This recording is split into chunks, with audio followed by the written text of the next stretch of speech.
आत्मीय बंधुओं, सादर प्रणाम। 15 अगस्त हमारी स्वतंत्रता का दिन। सन 1947 को इसी दिन अंग्रेज भारत छोड़कर गए।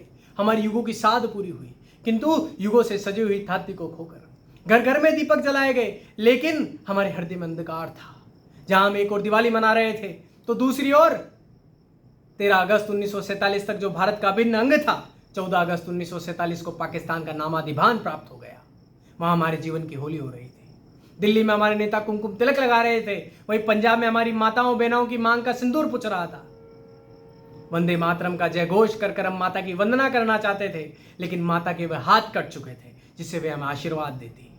फलतः हमने जन गण मन अधिनाय जय भारत भाग्य विधाता का गान कर अपने मन के क्षोभ को शांत करने का प्रयास किया। दिल्ली के लाल किले से तिरंगा फहराकर स्वतंत्रता की घोषणा की गई, किंतु रावी के जिस तट पर स्वतंत्रता की प्रतिज्ञा दोहराई गई थी, वह हमसे छिन चुका था। रावी से तट पर अनेकों बार रावी के जल ने 1929 के उन अमर शब्दों को याद दिलाने का प्रयास किया, लेकिन उसे स्वतंत्रता का विजय घोष नहीं, अपितु अबलाओं की परवशता का कर्ण कुंदन ही सुनाई पड़ा। स्वतंत्रता के युद्ध में हम जीत गए, किंतु संधि में हम हार गए। भारत की अखंड धरित्री खंडित हो गई। 15 अगस्त स्वतंत्रता दिवस के साथ साथ विभाजन दिवस के रूप में भी हमें प्राप्त हो गया।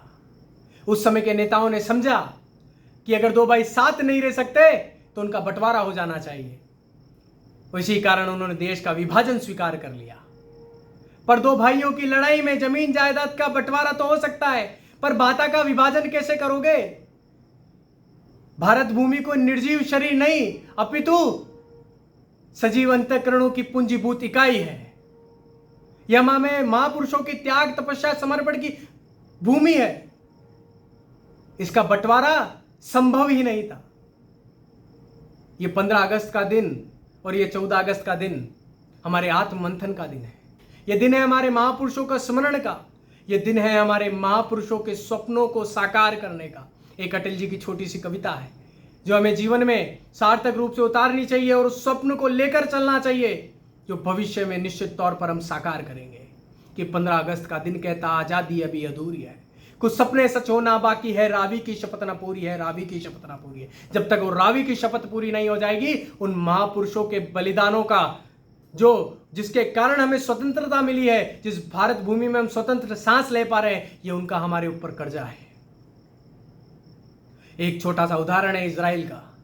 जो यहूदी जिनके पास कोई देश नहीं बचा था, मारे मारे दूसरे देशों में फिर रहे थे, लेकिन अपनी आने वाली पीढ़ी को बताते थे कि एक दिन जेरूशलम मिलेंगे, एक दिन जेरूशलम मिलेंगे।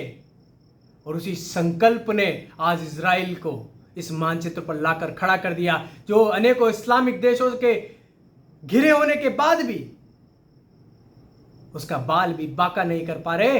ये उनके महापुरुषों के स्वप्नों को साकार करने की तपस्या थी। आज 15 अगस्त और 14 अगस्त के दिन हमें संकल्प करना चाहिए कि हम पुनः इस भारत भूमि को संगठित कर, शक्तिशाली बनाकर इस पूरे भारत को, अखंड भारत का निर्माण हम करेंगे। हम त्याग से, तपस्या से, समर्पण से पुनः सिंधु के एक दिन वो अवश्य आएगा जब सिंधु के तट पर बैठकर हम हमारे पूर्वजों का तर्पण करेंगे।